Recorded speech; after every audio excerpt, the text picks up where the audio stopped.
各位叔叔伯伯、阿姨阿妈，大家好，我是一位在台湾行医超过40年的老医生。今天我要跟你们聊一个非常重要，但很多人都忽略的问题：腿软无力。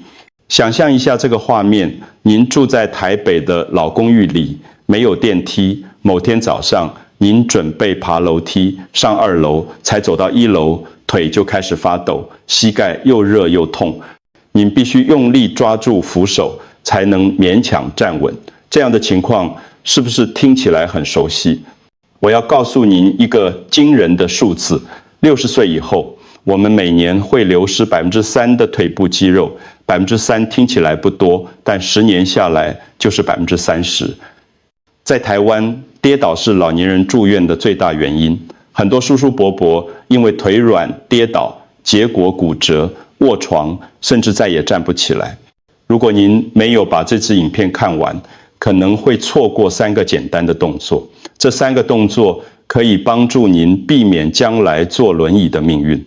请不要着急，也不要担心。我用温和平静的语气跟您保证，只要3个非常简单的动作，不需要任何器材，我已经让数百位台湾的老年病人重新站稳，走得更有信心。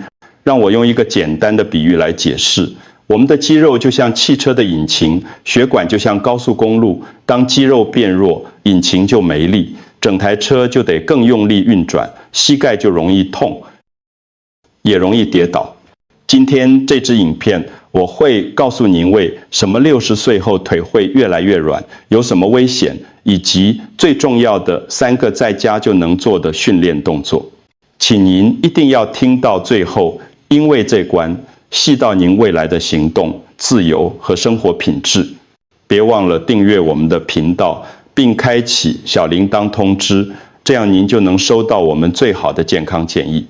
我想知道您是否正在观看这支影片。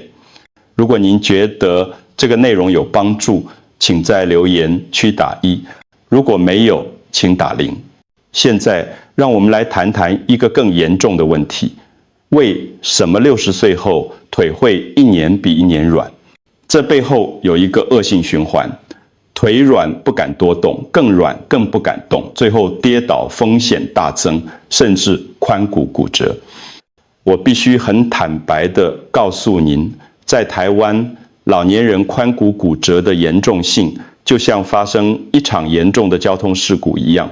很多老人家骨折后，1年内的死亡率高达20%，即使存活下来，也有1半的人无法恢复原本的行动能力。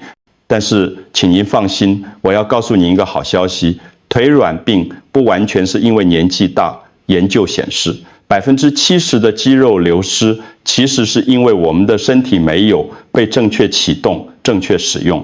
用一个比喻来说，就像高速公路，如果很少有车子经过，路面就容易损坏。我们的肌肉如果很少活动，也会退化。在台湾，根据卫生福利部的统计，65岁以上的长者，每年有超过1/5的人会跌倒至少1次。而跌倒后，许多人因为害怕再跌，就更不敢走动，结果肌肉流失得更快，形成可怕的恶性循环。但今天我要打破这个循环。接下来我会教您3个简单的训练动作，这些动作已经帮助许多台湾的叔叔伯伯、阿姨阿妈重新找回平衡感，重新站稳脚步。现在我要教您第1个动作。这个动作让我超过70%的病人在短短6周内避免了膝盖疼痛，站得更稳、更有力。这个动作叫做椅姿深蹲保持。它的科学原理很简单，启动您的大腿前侧肌肉、腘绳肌，还有膝盖周围的小肌肉群，让膝关节更稳定。请您放心，我会一步一步、非常仔细地教您怎么做，保证安全。步骤1：准备一张稳固的椅子，找一张家里最稳的椅子，不要有轮子，最好靠墙放。步骤2：调整姿势，背对椅子站好，双脚与肩同宽，慢慢往下坐，但不要真的坐下去，停在半蹲的位置，您的膝盖弯曲角度大约是70到80度，就像您快要坐下，但又没坐到椅子的感觉。步骤3，保持姿势，背部挺直，双手可以轻轻扶着椅子、扶手或放在大腿上，保持这个姿势20秒。记得要呼吸，不要憋气。步骤4，慢慢进步。第1周做20秒，第2周试试看30秒，第3周挑战40秒，最后目标是60秒。让我分享一个真实的例子。林阿妈67岁，住在台中，她以前站着煮饭、洗碗，膝盖都会痛。我教她做椅子深蹲保持后，她每天早晚各做3次，每次从20秒开始。1个月后，她可以站着煮饭20分，钟都不会累，膝盖也不痛了。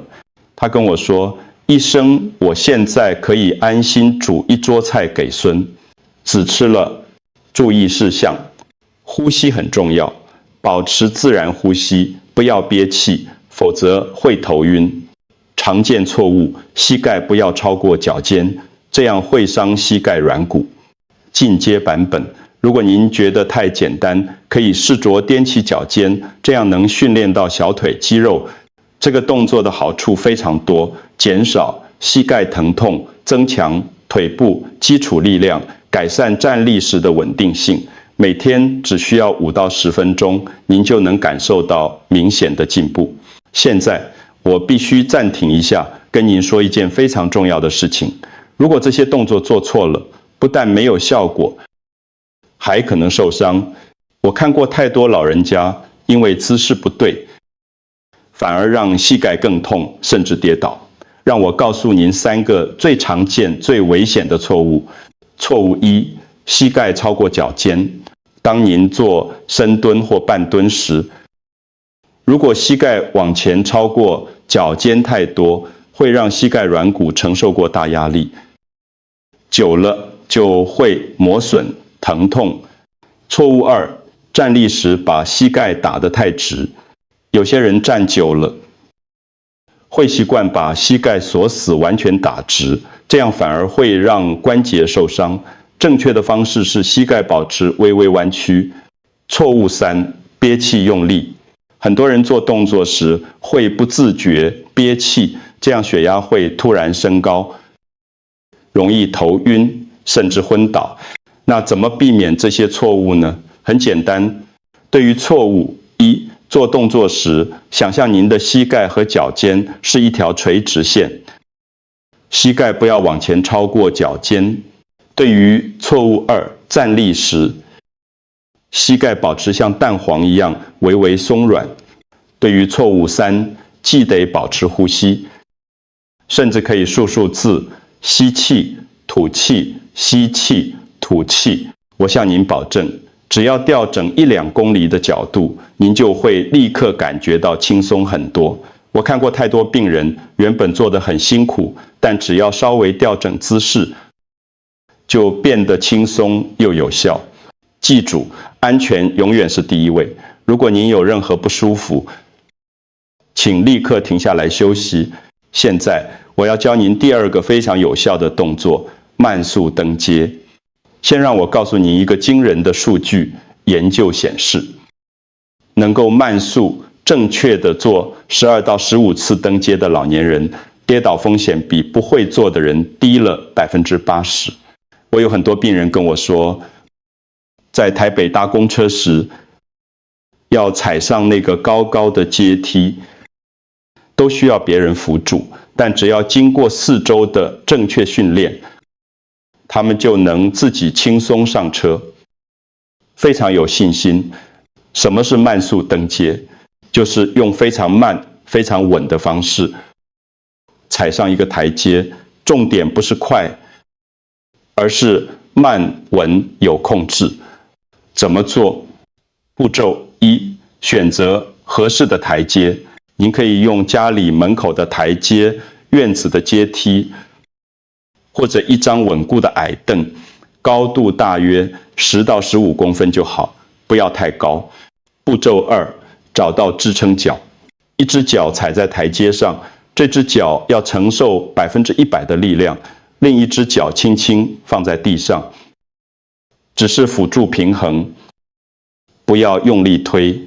步骤3，慢慢上去，慢慢下来，用3秒钟的时间，慢慢把身体往上抬，让踩在台阶上的脚完全伸直，然后再用3秒钟，慢慢把身体放下来。记住，上去3秒，下来3秒。步骤4，换脚练习。一边脚做完10到12次后，换另一边脚。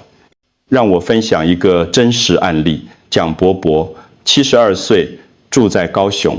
他以前搭公车时，总是需要抓着扶手，有时候还要请司机等他一下。我教他慢速登阶后，他每天早晚各练习10分钟。2个月后，他可以自己轻松上公车，完全不需要抓扶手。他的儿子看到都吓了一跳。蒋伯伯跟我说：“医生，我现在上下车都不用麻烦别人了，心里轻松很多。”重要提醒：选择台阶高度，一开始选低一点的，等习惯了再慢慢加高。如果膝盖会痛，可以把台阶降低，或者一只手轻轻扶着墙壁。最常见的错误，做太快。记住，慢才是重点。如果做太快，肌肉没有得到完整的训练。这个动作对日常生活非常有帮助。去市场买菜、搭捷运、爬公寓楼梯，都会变得轻松很多。每天只需要10分钟，持续做下去，您会发现腿越来越有力，走路越来越稳。现在我要跟您聊一个很重要，但很多人不知道的知识：平衡感到底是什么？让我先告诉您一个震撼的研究结果：能够单脚站立的时间长短，可以预测您未来10年的寿命。这不是开玩笑。科学家发现，如果一个人无法单脚站立10秒钟，10年内死亡风险会增加80%。为什么？因为平衡感代表了您的大脑、前庭系统、耳朵、里腹则平衡的器官，还有脚踝、关节的协调能力。让我用简单的方式解释：平衡感就像是您身体的 GPS 系统，这个系统包含3个部分。第一部分，大脑。大脑就像总指挥，负责接收讯息、下达命令。第二部分，前庭系统，这是在您耳朵里面的小器官，负责告诉大脑我现在是站直的还是歪的。第3部分，肌肉和关节，特别是脚踝周围的小肌肉，它们负责微调，保持身体稳定。当这3个部分协调得好，您就能站得稳，走得稳，不容易跌倒。但随着年纪增长，这3个部分都会退化，大脑反应变慢，前庭功能下降，肌肉变弱。但是请您放心，我要告诉您一个好消息：平衡感是可以训练的，而且进步速度非常快。很多叔叔伯伯、阿姨阿妈只需要14天的练习，就能明显感觉到自己站得更稳，走路更有信心。接下来我要教您第3个动作，这个动作被称为大脑和骨骼的良药，它能同时训练您的大脑、平衡系统和腿部力量。现在我要教您最重要的第3个动作，单脚站立。这个动作看起来简单，但效果非常惊人。让我告诉您一些科学数据。数据1，启动超过70组肌肉。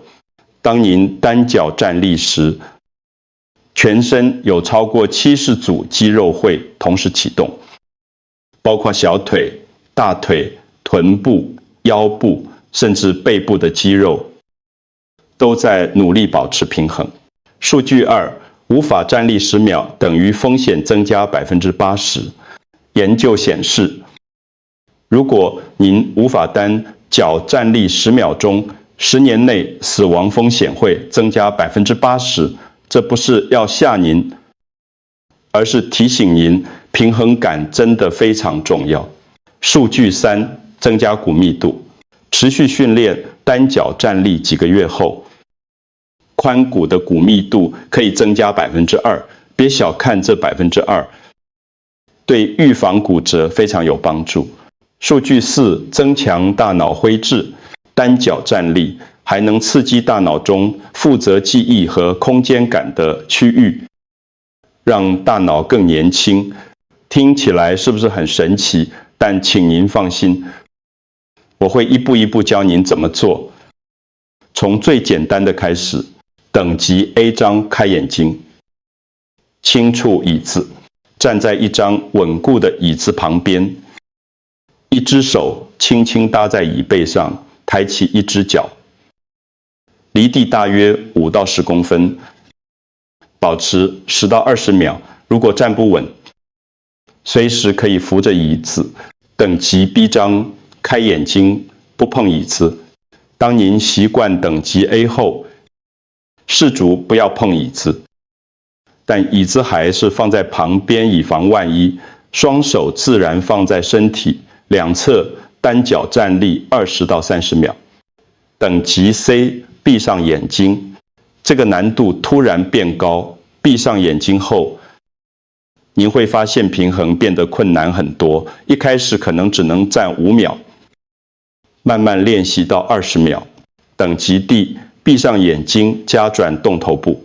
当您能闭眼站立20秒后，试住慢慢左右转动头部，这会挑战您的前庭系统。等级 E， 站在厚毛巾上。最高等级，在地上铺一条厚毛巾，站在上面单脚站立，这会让脚踝周围的小肌肉得到更强的训练。让我分享一个真实的故事。陈阿妈70岁，住在台南。她之前在浴室里跌倒过一次，从此走路都很小心，晚上更不敢乱走动。我教她单脚站立后，她每天早上练习，从等级 A 开始，2个月后，她已经可以做到等级 C， 闭眼站立20秒。她告诉我，医生，我现在晚上起来上厕所，再也不怕跌倒了，走路有信心多了。重要提醒，安全第一，一定要在桌子或椅子旁边练习，随时可以扶足。每天只需要5分钟，早上做1次，晚上做1次，每次5分钟就够了。不要急，从等级 A 开始，慢慢进步。有些人可能需要1个月才能进步到等级 B， 这完全正常。如果站不稳，不要勉强，休息一下再试。记住，进步需要时间。单脚站立这个动作，真的是大脑和骨骼的良药。它不只让您的腿更有力，平衡感更好，还能保护您的大脑，增强骨密度，预防失智和骨折。每天只要5分钟，持续做下去，您会发现自己越来越稳，越来越有信心。现在，让我跟您分享一个非常感人的真实故事。这个病人叫做吴伯伯，74岁，住在新竹。2年前，他来找我看诊时，腿抖得非常厉害，走路要拿拐杖，爬楼梯更是困难。他的女儿非常担心，问我，医生，我爸爸会不会以后要坐轮椅？吴伯伯住在5楼的老公寓里，没有电梯。以前他每天都要上下楼梯好几次，但后来腿越来越没力，他开始害怕出门。有一次，他在楼梯兼差点跌倒，是邻居扶住他，才没有受伤。从那之后，他几乎不敢出门了。我仔细检查他的身体，发现他的肌肉流失非常严重，膝盖也有退化性关节炎，但还不算太严重。我告诉他和他的女儿吴伯伯，您的情况还有救，我教您3个动作，您每天认真做，3个月后一定会有改变。一开始，吴伯伯很没信心，他说：“医生，我这把年纪了，真的还有用吗？”我跟他说：“您一定要相信自己，也要相信您的身体。”第1个月，吴伯伯每天做椅子深蹲、保持和慢速登阶，每次只做10分钟。他的女儿每天陪着他，鼓励他。虽然一开始很辛苦，但吴伯伯咬着牙撑下来了。第2个月，他开始加入单脚站立的练习。他告诉我：“医生，我现在走路比较不会晃了。”第3个月，奇迹出现了，吴伯伯竟然可以自己爬上5楼，完全不需要扶着栏杆。他的女儿激动地打电话给我：“医生，我爸爸真的做到了，他现在每天都出门散步，精神变好了，胃口也变好了。”吴伯伯后来跟我说：“医生，谢谢您，我本来以为我这疯子要坐轮椅了，没想到还能重新站起来。现在我每天都能下楼去公园走走，跟老朋友聊天，这种感觉真好。”这个故事让我非常感动。他告诉我们，只要愿意改变，愿意坚持，再加上家人的支持，我们的身体是有能力恢复的。年纪大不是放弃的理由，反而是更需要照顾自己的时候。现在，让我用科学数据告诉您，如果您认真做这3个动作，3个月后会有什么改变？根据多项研究和我自己的临床经验，以下是您可以期待的效果。效果1 ，60%到70%的人腿部力量明显增强，大部分认真练习的老年人，3个月后腿部肌肉量会增加5到10%，走路更有力、更稳。效果2 ，40% 的人膝盖疼痛减轻。很多人的膝盖痛其实是因为肌肉太弱，关节不稳。当肌肉变强后，膝盖的负担就减轻了，疼痛自然就减少了。效果3 ，50% 的人步态和平衡感改善，走路变得更稳、更有信心，不再担心跌倒。其他好处，心肺功能变好，因为您开始动起来了，心脏和肺也得到锻炼，大脑更灵活。运动能促进大脑血液循环，预防失智，睡眠品质提升。适度运动能帮助您晚上睡得更好。我用温和的语气跟您说，不需要做到完美，只需要持之以恒，每天进步一点点。3个月后，您会惊讶地发现自己的身体变得不一样了。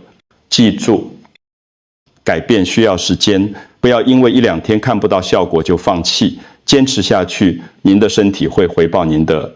现在，我要给您一个非常实用的训练计划。这个计划每天只需要15分钟，但效果非常好。先让我告诉您一个惊人的数据：每天只要15分钟的正确训练，就能让您的跌倒风险降低40%。而且，正确的训练顺序非常重要，能让效果事半功倍。每周训练计划：周1、周3、周5，力量训练日。早上或下午找一个您精神最好的时段。椅子深蹲保持做2轮，每轮保持30到60秒，中间休息30秒。慢速登阶，每条腿做10到12次，记得上去3秒，下来3秒。单脚站立，每条腿站30到45秒，做2轮，总共大约15分钟。周2、周4、周6活动与伸展日，让肌肉休息一下，但不要完全不动。散步10分钟，可以在家附近公园走廊慢慢走就好。3个伸展动作：坐在椅子上，双腿伸直，脚尖往上勾，拉伸小腿30秒；站着扶墙，一脚往后伸直，拉伸大腿前侧30秒，换脚，坐在椅子上，双手抱膝往胸口靠，拉伸下背部30秒，总共大约15分钟。周日完全休息或轻松散步。重要提醒：选对时间，最好选早上或下午，避开饭后马上运动，循序渐进。第一周可能会觉得有点累，这很正常。第二，3周就会轻松很多。记录进步，可以用一个小本子记录每天做了什么，感觉如何，看到自己的进步会很有成就感。家人陪伴，如果可以，请家人陪着您一起做，既安全又有趣。这个15分钟计划看起来简单，但只要持续做3个月后，您会发现自己判若两人。记住，重点不是做得多辛苦，而是持之以恒。现在我要跟您分享一个关于大脑的秘密。为什么有些人能坚持运动，有些人却做几天就放弃了？答案就在我们大脑里的2种化学物质，多巴胺和血清素。多巴胺，进步的奖励。当您看到自己有进步，比如今天能单脚站20秒，比昨天多5秒，您的大脑就会分泌多巴胺。多巴胺会让您感到快乐、兴奋，想要继续做下去。这就是为什么记录进步很重要。当您看到自己从每次站10秒进步到30秒，您的大脑会说：哇，我做得很好，然后就会想要继续练习。所以我建议您每天用一个小本子记录今天做了什么，做了多久，看到数字慢慢增加，您的身体会上瘾那种轻松稳健的感觉。血清素，平静与幸福感。当您轻松运动，比如散步，伸展您的身体，会分泌血清素。血清素能让您感到平静、放松，睡得更好，还能减少焦虑。这就是为什么我的训练计划里有力量训练日，也有轻松的散步日，这样能让您的大脑交替得到多巴胺和血清素的滋养，您会更想继续做下去。如何养成习惯21天法则？心理学家发现，一个新习惯只要坚持21天，就会变成自然而然的事情。我给您一个小诀窍，把椅子放在您每天一定会经过的地方，比如客厅门口或者阳台门口，每次经过就提醒自己该做训练了。另外，选一个固定的时间，比如每天早上8点或者下午4点，把它变成像刷牙一样的习惯，时间到了就自然去做。记住，您的身体会爱上那种轻盈稳健的感觉，让大脑的多巴胺和血清素帮助您坚持下去，就会越来越容易。各位叔叔伯伯、阿姨阿妈，我们的影片快要结束了，我想用一句真心的话跟您说，能够自己照顾自己，能够自由行动，是您能送给自己和家人最好的礼物。我看过太多老人家因为腿软、跌倒，最后失去自由，需要家人照顾，心里非常难过，也觉得愧疚，但其实这一切是可以避免的。今天我教您的3个动作：椅子深蹲、保持慢速登阶、单脚站立，看起来很简单，但它们能改变您的人生。只要每天15分钟，持续3个月，您会发现自己变得不一样，走路更稳，膝盖不痛，爬楼梯轻松，更有信心，更独立。请记住，年纪大不是放弃的理由，反而是更要照顾自己的时候，您的身体有能力变得更好，只要您愿意给他机会。如果这支影片对您有帮助，请您分享给您的家人、朋友、邻居，让更多人知道，让更多人能够远离跌倒，远离轮椅。最后，我想问您一个问题：最近哪一个动作或活动让您觉得最困难、最不方便？是爬楼梯，还是上公车，或者是从椅子上站起来？请在留言区告诉我，让我知道您的困难，也让我们的社群互相支持、互相鼓励。记住，每天进步一点点，3个月后，您会感谢今天愿意开始的自己。祝福您身体健康、平安喜乐。我们下次再见。